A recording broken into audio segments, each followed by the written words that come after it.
Welcome back to Paxton and the Rug Buds, Episode 4, with Brian as Paxton, Brandon as Hempen Lumpen, and Ryan as Fancy Napkin Lumpen. Pink is the DM.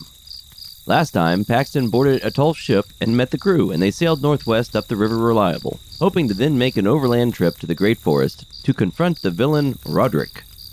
They were then attacked by mounted orcs and a weird Etten-like creature with an orc head and a goblin head. And that's where we rejoin them.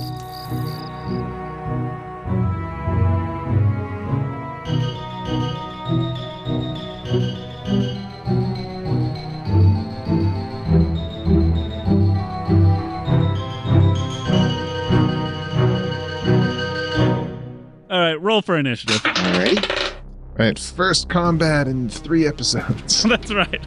That's right. I don't know how Mike wants to do talking experience. 18 for me. 13 for him. 17. All right, let me roll for the crew. They are going to get a 9. And let's see what all these orcs get. First up, we have Paxton, you tied with the orcs, the regular orcs, in initiative. So what's your dexterity bonus? +1.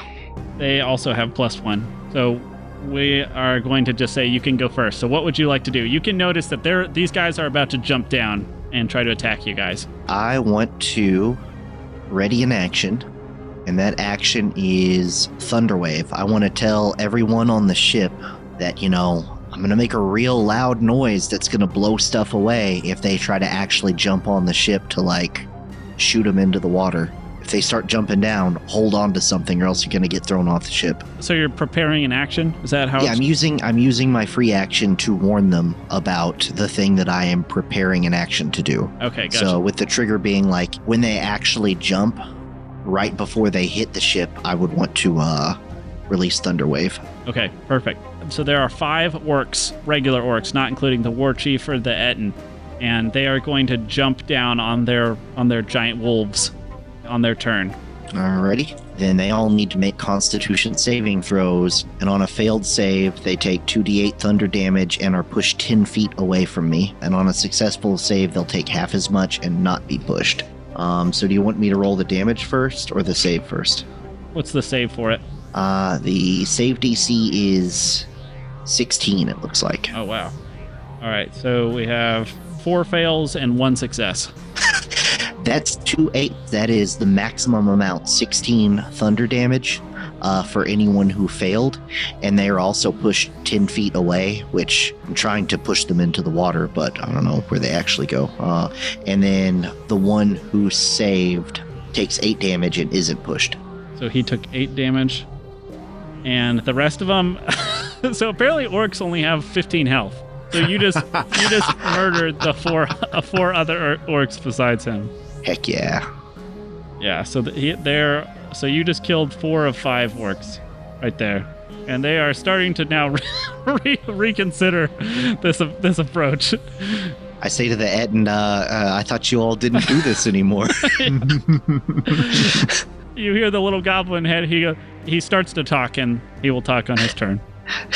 They said they don't murder anymore. They didn't say anything about getting murdered.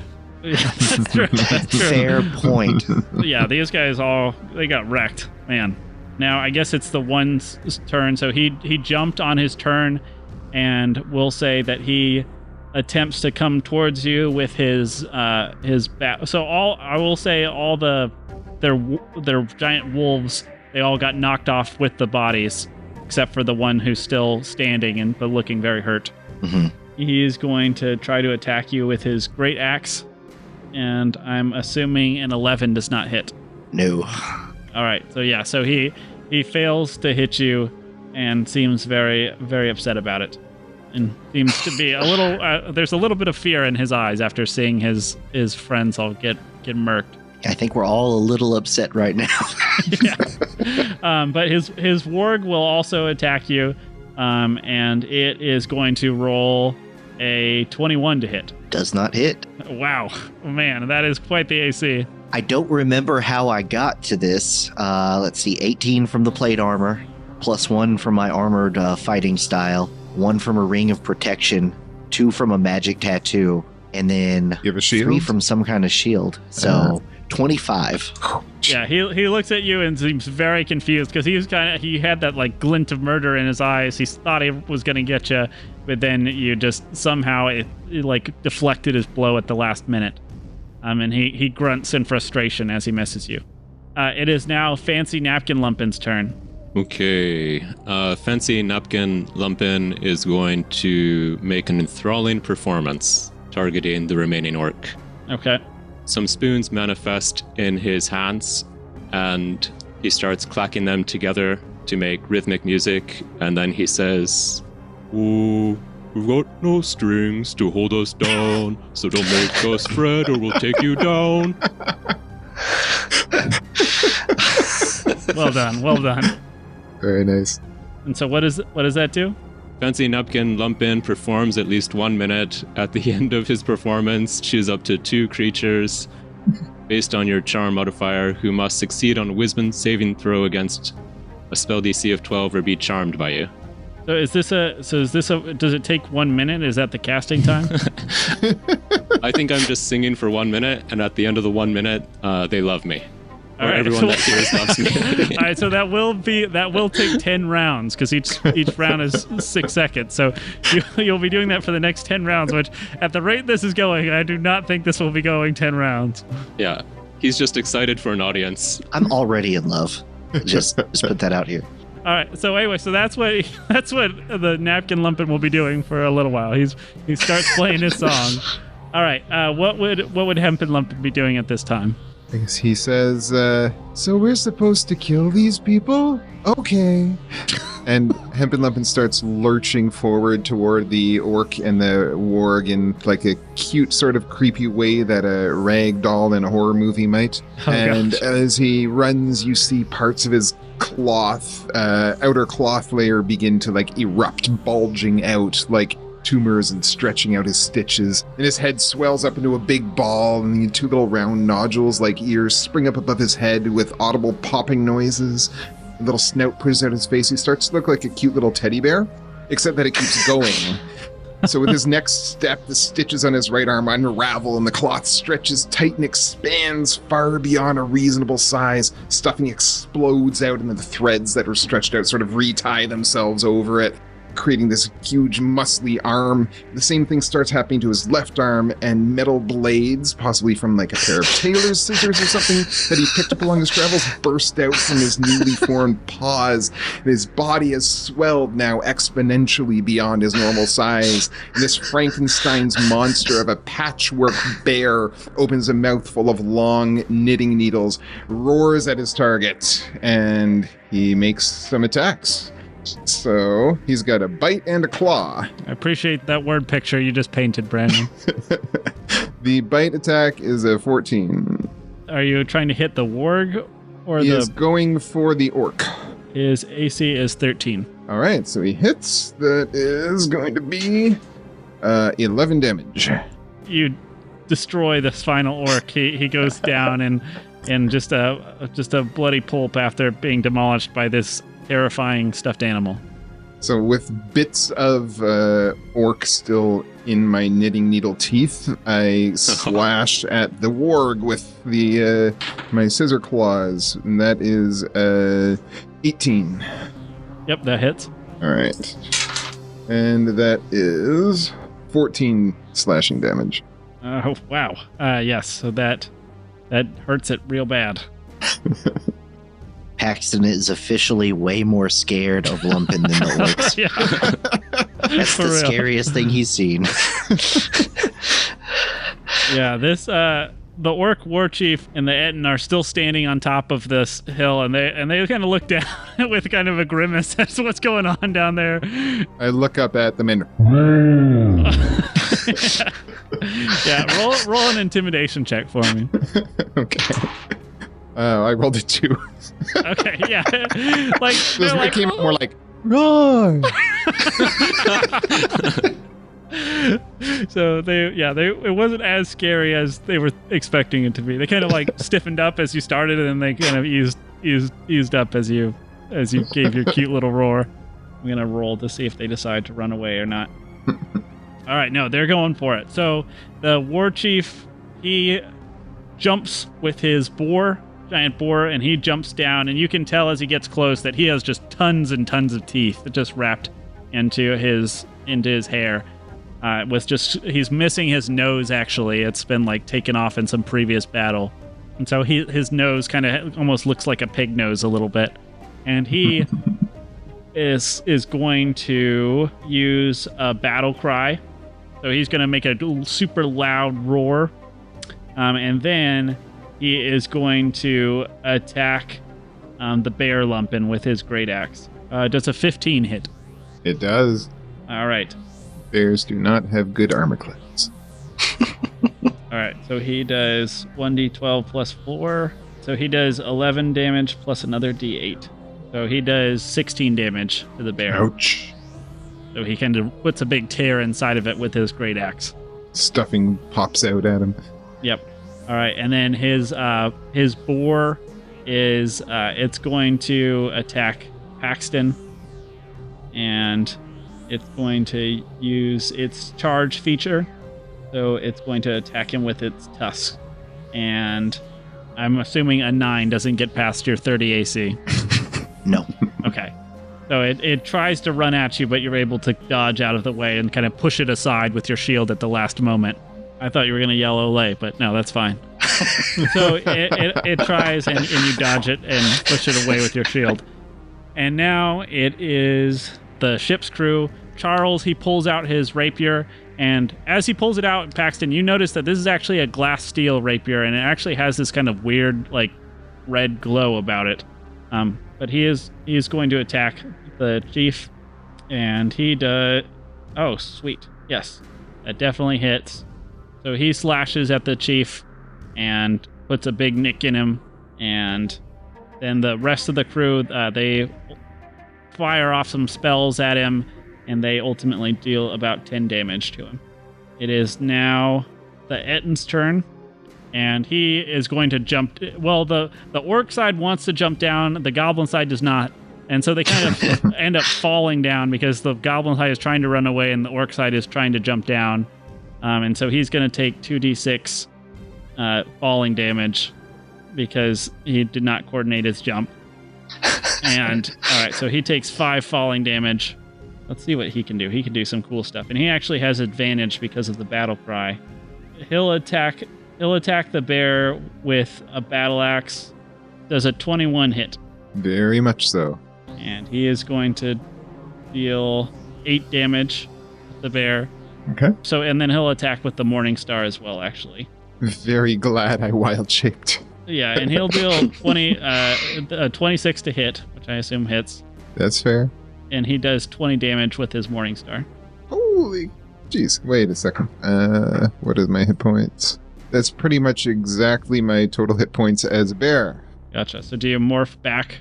Yeah, basically the Morning Star, like, clubs me so hard that my cloth body just sort of, like, shrinks around it and drops to the floor, and I'm back to normal Lumpen form. Gotcha. He clubbed the cub. He just couldn't bear that hit. The Ettin roars at you as he does this and knocks you, and the one orc half, he pounds his chest, and the goblin half, he just rolls his eyes. And that is back to the initiative order. So Paxton. Okay, so this Ettin orc goblin is on the ship with us. Yep, they're both him and the war chief are the only ones left now. Wait, him and the war chief? Yep. I thought that the Ettin was the war chief. No, so there's the Ettin. It's a half orc, half goblin, and then it's like a giant orc with one goblin head, and then there's also a war chief who has like his nose is ripped off and he's got a lot of teeth in his hair. And riding a boar, right? The war chief is riding the boar. Yep. Okay, I want to try to maneuver into a position to do Burning Hands, which is a 15-foot cone. On a wooden boat. Yeah, I'm going to be careful. I would like to see how many of these targets I can fit within the 15-foot cone. Can I use my movement to get in a position where I can hit the war chief, the boar, and the orc goblin? If you move, you will take an attack of opportunity from the war chief. That's fine. All right. I think it will actually end the boar too, because the boar brought the war chief over to you. Bring it on, baby. I'm a wall of steel. That's right. All right. So let's see if either of them hit your impossible AC. All right. I'm assuming a crit fail does not hit you. It actually does. It's weird. I don't have Mike's fumble table. Actually, I forgot to ask. We'll just say that maybe he'll have disadvantage on his next turn or something like that. He stumbles as he's riding along the boar, and the boar will also try to hit you. And let's see. I don't even know if it's physical. It rolled a 3 + 5. All right, so yeah, it does not hit you. Neither of them hit you, and you are able to maneuver yourself in a way where you could probably hit both where they landed. Okay, so stretch goals. I can hit them without hitting the boat or any crew members or any Lumpens. We'll say Bear Lumpen just got knocked out of the way, and so you can probably hit both of them, but you might hit the ship as well. Even if I aim higher. Let's see. Well, I'm gonna do it. This is I forget what type of ship this is. It's a sloop, and so it's only about 70 feet long. So and you're towards the front of it, so there's not a lot of space left before it kind of rises up. It's only 15 feet. Can't do too much damage. Sure, I like the sound of that. Yep, go for it. All right, so I'm going to cast Burning Hands at 3rd level because I am very upset that they just hurt my little teddy bear friend. Okay. So all those creatures are going to need to make a 17 dexterity saving throw. Oof. All right. The war chief failed. Let's see. The boar failed, and the Etten, they all failed. That is 19 damage total, 19 fire damage. All right, yeah, so each of them takes 19. Yes. Is that the end of your turn? Yeah. All right, so Ataulf he's going to walk up and he's going to cast, he's actually going to use his turn to cast haste on you, Paxton. So okay. So you'll get multi-attack on your next turn. So you'll get multiple Beautiful. actions. I like it. It is back to all the orcs are dead. And so it goes to you, Ryan. Would you like to continue playing your song? Well, I'm going to continue singing, but I'm going to do something a little different. Okay. So, Fancy Napkin Lumpen is going to flit around and look directly at the giant orc goblin Etten fighting us, and he sings, "Hi-ho, the merry-o, that's the way you've got to go, and I just want the world to know that guys like you don't worry me." And that's a vicious mockery on him. Nice. Do you roll an attack roll, or do I have to roll a saving throw? I think you have to roll save versus wisdom. He rolled a nat 20, actually. Oh, okay. Then I guess nothing happens. Yeah. He's not smart enough to get it. He doesn't really understand what you're saying. And now it is Hempen Lumpen's turn again. Hempen Lumpen sort of rubs his little cloth head. You're very mean. I'm going to ask him to make a wisdom saving throw, please. The Etten? The Etten, yes. Okay. Or Etten in quotation marks. He rolls... Man, he is +0 to wisdom, but he's rolling great for these wisdom checks. He rolled a 17. Darn it. Well, my polymorph failed. I was hoping to turn him into a banana slug or something, but that's okay. Bonus action, I'll just turn back into a horrible bear. Nice. Oh. You want to describe the change all over again? No, just cut it back in and replay it. Yeah, I would like to sleep tonight if that's all right. All right. I'll draw it at some point. Thank you. Perfect. The war chief, he is going to, you know what? He's actually going to try to do something a little bit interesting. He's going to try and use a net on the bear. What are the restrictions on nets? So I was looking at it today. So no matter what range you throw a net at, you have to throw it with disadvantage.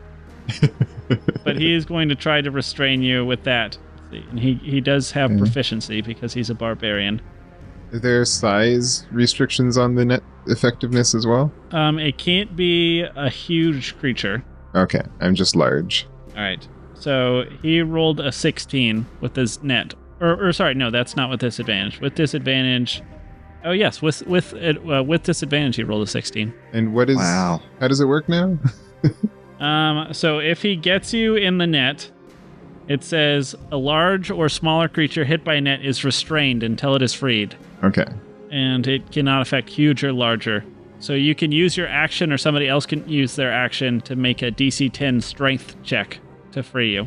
Can I also attack the net? Yeah, you can also attack the net as well. Okay. Good. But he's going to use that, and he can't actually use any more attacks after he's done that.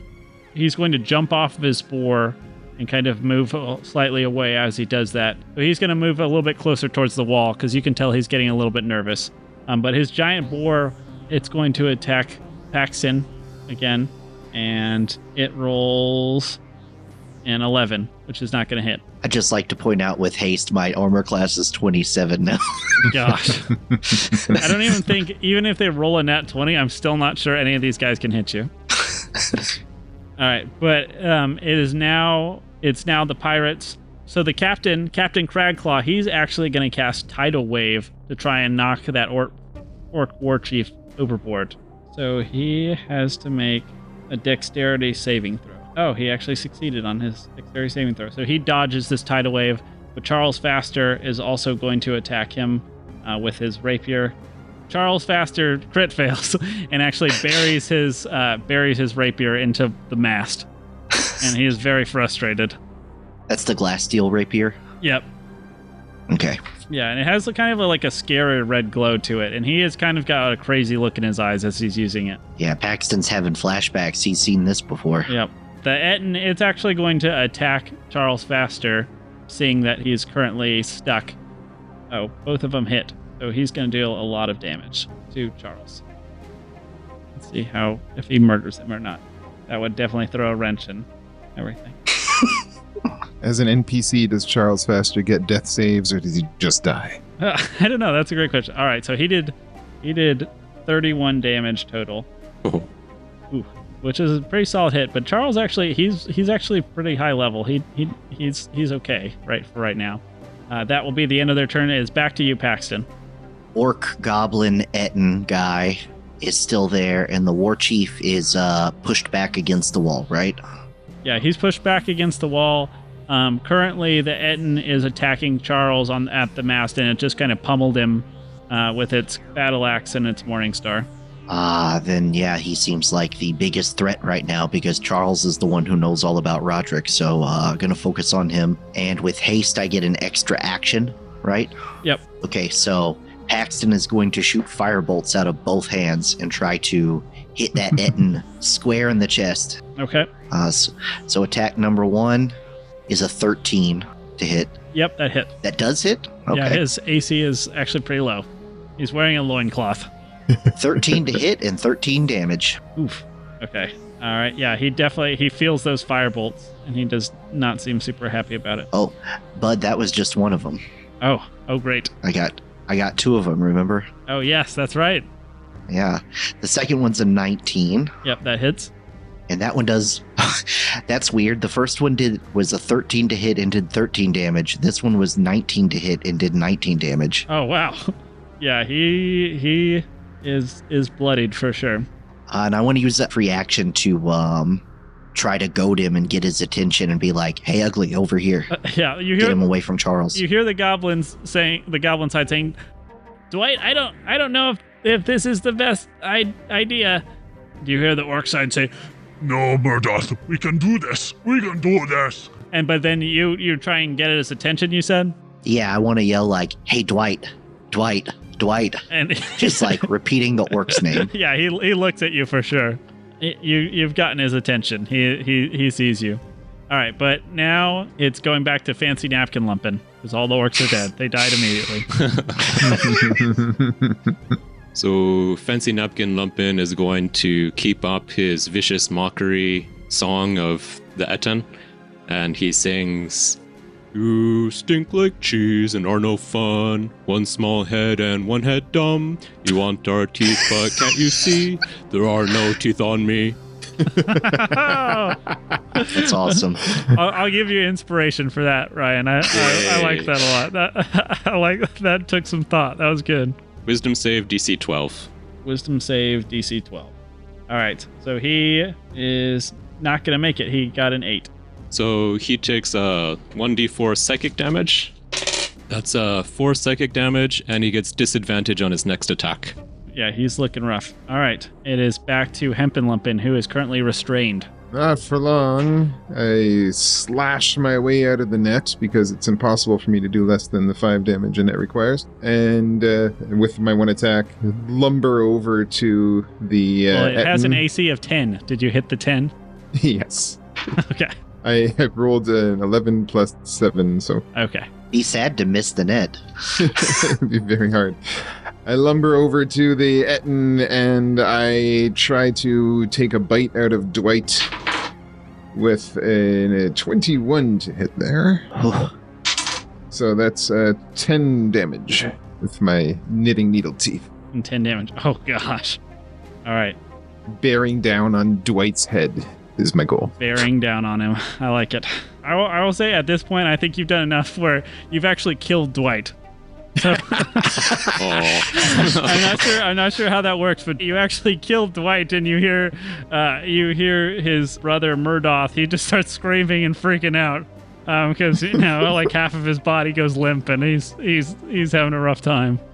Yeah, I open my jaw. I guess I have to unhinge it a little in order to extract my teeth from the skull. But yeah, that's it. Yeah, the orc war chief, seeing this, he yells something at his boar in Orcish, and then he's actually going to jump overboard and flee. Bye. And the giant boar, it snorts, and it's going to attack the bear, and it's going to try to hit you with its tusk. Does a 13 hit? It does. My AC is 12. It's going to deal 8 damage to you. So Charles is going to use his turn to remove his rapier from the mast. The captain... Did you end up casting a fire spell, Paxton? Yes, I did Burning Hands. Okay, yeah. He's going to use a water spell to put out. There's a little bit of a fire on the front part of the ship, and he's going to use his water spell to put that out. The wizard is going to use Magic Missile. Zenferer, he's going to use Magic Missile, and he is going to put 3 holes straight through the Etten's chest, and it falls to its knees dead. It's back to your turn, Paxton, and it's just the boar left. And it's kind of gone into a rage, and it's you can kind of tell it's going down with the fight.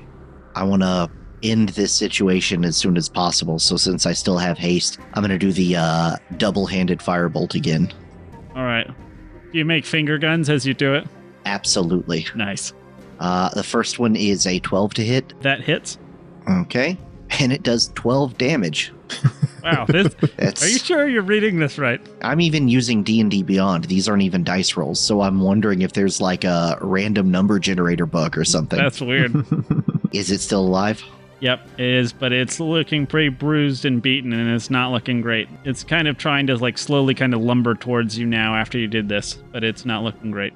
Well, we have broken the random number generator bug because I got another 12 to hit, but this time did 21 damage. All right, yeah, that goes straight into its snout, and it kind of buries itself somewhere inside of the boar, and the boar goes down in a large heap. Does it smell like bacon? It does, actually. It's kind of gross that it smells so good, but it smells delicious. And we'll say that after the other orc died, his warg jumped off event as well. There was a warg left I forgot about, but the wolf jumped. It abandoned ship. I just thought it died when it was slashed. It had like 5 health left or something like that. Wargs are smart. Yeah, so you guys have succeeded in beating these orcs and wolves. Congratulations, you solved my orc puzzle. Orc puzzles aren't that hard, right? After giving the smoking corpse of the boar a little taste with like a long felt tongue, just check it out. Bear Lumpen turns back into Lumpen, and I ask Paxton, Does this mean it's okay to kill people? That's a complicated question. Sometimes. When? What are the times? I pulled out my parchment that I had been writing the Gospel of Paxton on, and I have a pen or a quill ready. I also just want to point out that Fancy Napkin Lumpen is still in the air, like Still singing? he's working away on his 2 spoons like an electric guitar. Sweet. Yeah, as you ask that, Brandon, Charles walks up to you, and he's still got like fury in his eyes. And he says, "The answer is that it's okay to kill them when they've hurt you first. Or your friends. Or your friends." I write that down. It's okay to kill if somebody hurts you or your friends. Yeah, and you see as he says that, like the crew, a lot of the crew are kind of giving him a weird look. Like you definitely see like Sibley is kind of backing away from him. She is kind of creeped out by the look in his eyes. Because I have the history with the glass steel, he's holding the glass steel right now, right? Yeah. And he is acting, and even though I don't know this guy very well, he seems like he's acting uncharacteristically hostile, right? Yeah, definitely. I'm trying to think of what role or action I would do to try to disarm him. To basically, I don't want to grab the glass steel. I want to knock it out of his hands. Okay, you can try, but he's got a death grip on it. Can I do a persuasion check? Or, well, I don't want to say like what check it would be. I want to try to persuade him in a calm way that you may not be aware of this, but the weapon that you're holding is special, and it tends to take over people's personality and make them very hostile and angry and do things they wouldn't normally do. I need you to put that sword down now. And he looks at you, Paxton, with murder in his eyes, and he says, "I know what it is, and I'm fine with it." Are you in control right now? He looks at you, he pauses for a second, and he says, "Good enough." He sheathes his sword, and he kind of stomps down below deck. When he sheathes his sword, does it seem like the effect goes away? He still seems in a very bad mood and just seems very upset, but he's not like violent. And so, but he put away his sword, and he doesn't seem hostile towards anyone in particular. But he like back kind of bent, like staring directly forward, just kind of stomps below deck. So all the people on this ship, this is Ataulf's ship. Yep. So Charles Faster would be kind of just as much of a stranger to them as we are, right? Exactly. Yeah. They met him at the same time they met you. I'm not going to go after Charles, but I'm also going to keep an eye on the door that he used to go downstairs and listen for the sounds of like if he's smashing anything up. And with anything that happens after this, kind of keeping that in my mind is like that's a thing I need to watch out for. You definitely hear Charles muttering to himself in kind of like the room that he's in. He's actually in like one of the crew members' rooms, so it's not actually his room, so he shouldn't really be in there, but he's kind of shut the door. He's in there, and you definitely hear him muttering to himself. Can I hear what he's saying? I don't want him to know that I'm out here. I want to hear what he's muttering if I can. Sure. Roll a perception check for me. 13 plus 5, so 18. Yeah, you can hear him in his room. You hear him muttering to himself. He's saying, I swear I'll get revenge. I'll kill him. I promise. Promise you I'll kill him. I promise. Stop. I know. But it's worth it. It's worth it. Just wait. I'll kill him. And just saying kind of like stuff like that, it's very kind of weird and creepy. Well, it sounds like he's not destroying anything. He's having some sort of internal struggle, and probably not the best time to try to have a rational conversation with him. So we're going to have a talk about that, but not right now. Yep. Sounds good. Can I ask a metagame question to Brian? Did that sword look familiar, or is it a different glass steel sword? I think that I would recognize that it was glass steel. Yeah, I can't remember exactly what type of glass steel weapon I had, but I don't think it was a rapier. I think it was like a short sword or something like that. Yeah, it was a short sword. Although you did lose it when you got imprisoned. Yeah. Mm-hmm. I was wondering if he was talking to the sword about you, but if it's a different sword, then there's no reason for the sword to be mad at you. No. I'm trying to remember if Paxton treated the sword as like an external conscious entity that he was communicating with or not. Yeah, I don't remember, but it's definitely you're able to tell at a glance that it's not the same sword that you had. And also the sword that you had, it didn't have this kind of weird red glow that his has. The glass steel weapons, they don't always make you evil. No. But when they are crafted badly, they do. Exactly. Is that the deal? Yeah. Yeah. You've kind of put together that this is probably a sword that's been crafted badly and has some sort of curse on it, similar to the one that you experienced when you had a sword before. Okay. I want to keep an eye on Charles Faster, and I want to basically bide my time until he seems like he's calmed down or he's out of whatever mood he's in, because, yeah, like I said, we need to have a talk, because it's not cool. Yeah, we'll say you guys continue on your voyage after that. It's kind of like the crew all celebrates after surviving this orc attack that night, and they all have fun and are talking and laughing. Feasting on boar. Yeah, feasting on boar. Yeah, you hear one of them yell, "Looks like meat's back on the menu, boys!" But they feast on boar and they all celebrate their victory. You notice that Olga, she definitely avoids Hendrik. She doesn't get anywhere close to him while they're celebrating. Otherwise, it's a kind of a fun time. Everybody's laughing and making jokes and talking about how crazy it was when that Lumpen turned into a bear, and how Paxton dodged that boar, and how crazy that weird goblin orc thing was. And anyway, so it's a good time and everybody has fun.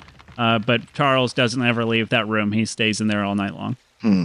I want to inform the other people on the boat that what the deal is, that Charles isn't normally like this, but there's something about that weapon. So if he's holding the weapon and acting crazy, just stay away from him and do not touch the weapon if you see it.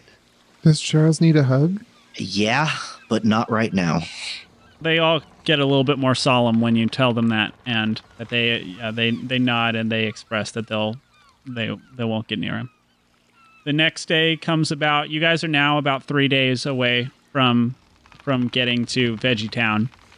Everything else, it passes pretty uneventfully. Does one of you guys want to roll another D20 for me?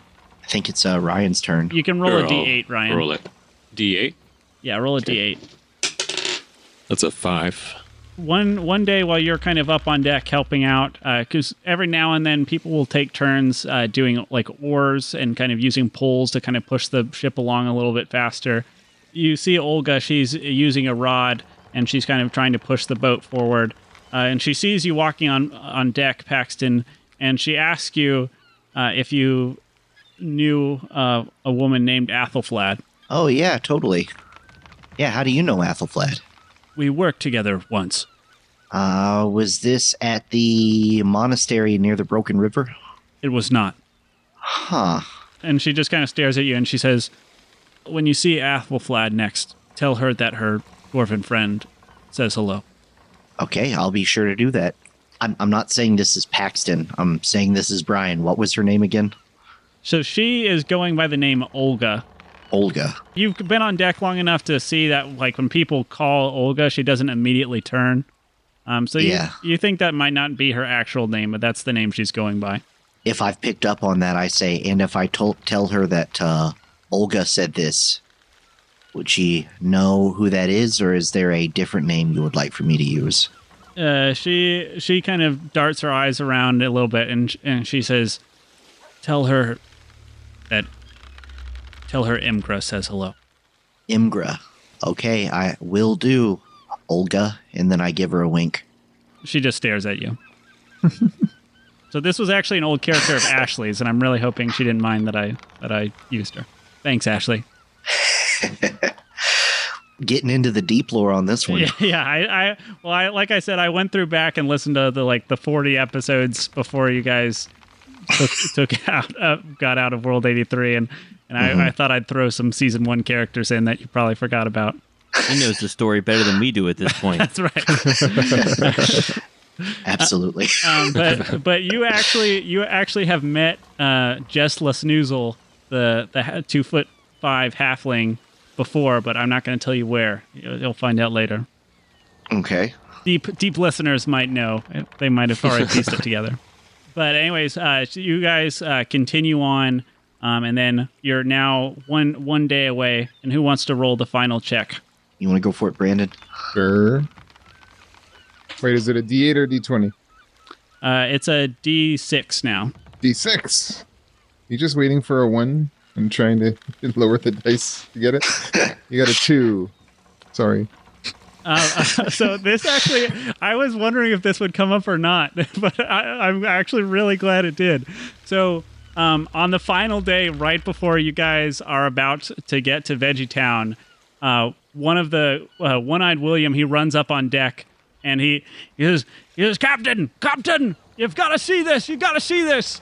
And he runs down and Misty, the helmswoman, she comes up and she's carrying a bag that's moving. You hear One-Eyed William say, Captain, it's the most disturbing thing I've ever seen on these high seas. And the captain kind of rolls his eyes and he looks at the bag and he says, Paxton, you want to do the honors? What One-Eyed William is talking about is the thing that's in this bag? Yeah. One-Eyed William is like kind of obviously avoiding going near this bag that Misty, the helmswoman, is holding. Paxton gets a dagger in one hand and then starts opening the bag with the other. As you open the bag, a severed zombie hand falls out. And it starts crawling around trying to make its way towards the edge of the boat. Is that Andrew? Andrew, come back! hey buddy, long time no see. Yeah, as you yell out, so Paxton, you just hear the Lumpens get all excited and happy when they see this zombified hand, and it turns around and it kind of sits itself up on its stump, and it uses its hand almost like a sock puppet and starts talking, and it says, mine rag compatriots, I expressest mine sincere regrets regarding mine dereliction and subterfuge. And Hemp Lumpen and Fancy Napkin Lumpen have been like trying to help with the oars when this happens. We both like drop the oars. There's not a lot of space below deck. It's not a huge boat. We'll say that you guys are up on deck because it's just a small sloop. You guys are there and you see Andrew escape from this bag and he starts talking to you. I don't understand most of those words, but it's nice to see you. Likewise, my esteemed Linen Cully. Is this guy with you? Yeah, he's our buddy. Oh. He was in a jar too, but a different kind. Okay. Andrew, you said his name was? Yeah, he said Andrew. The plaque said Vecna, but that was a misspelling, so we fixed it. So it actually... the plaque, I don't know who this Vecna person you're talking about is. What did it say then? I corrected. It said the hand of the Lich Avaroth. Oh, Avaroth. Yeah, it said the Lich Avaroth, but that was wrong, a misspelling, so we fixed it. This is Andrew. Does that name mean anything to me? Well, you can roll a history check, a very difficult history check. It's a 13. Yeah, you have not heard of that name Avaroth before. It's a new one to you. But I know what a lich is. I didn't say Lich. Editor's note, he did say Lich.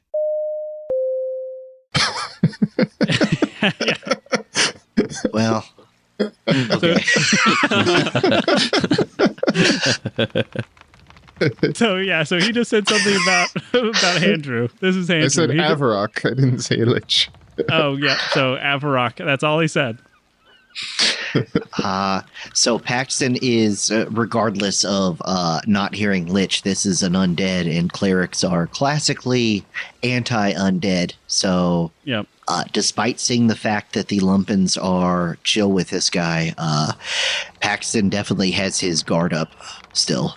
That's fair. And Andrew says, alas, mine invisible lips must remain shut. There is much which I cannot discuss with you, my friends. Oh.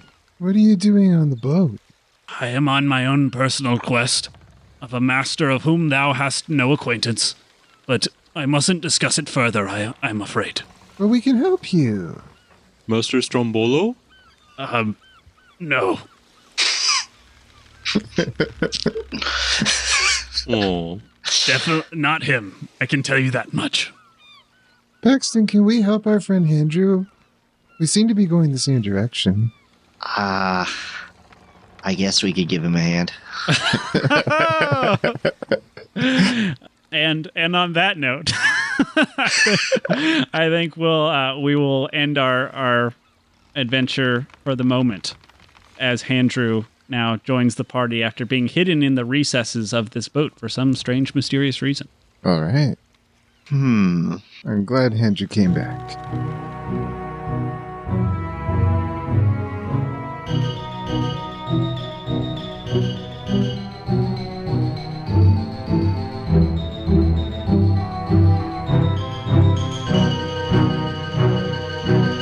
You're making these up in the moment? I'm looking at the lyrics of the Pinocchio song and then like changing it to the situation. I like Oh my gosh. Yeah. I'm impressed. Yeah. There's a fruit fly buzzing around me. It's been driving me crazy this whole time. Did I get back just in time for a bio break? You did. I think I'm the only one sitting down right now. All right. How's it going so far? Pretty good. Any technical problems or anything? No technical problems. We just had our first combat in the third episode. Okay, that's fine. Yeah. It is concluded. Lumpens learned that murder is okay in some cases. Okay, good. Hold on. You can hear my dishwasher going I on. was going to ask if it was a washing machine. Yeah. Whenever it goes off at midnight, it wakes everyone in the house up. So anytime you flush or anytime you do the dishes. It's a loud house, baby. Yeah.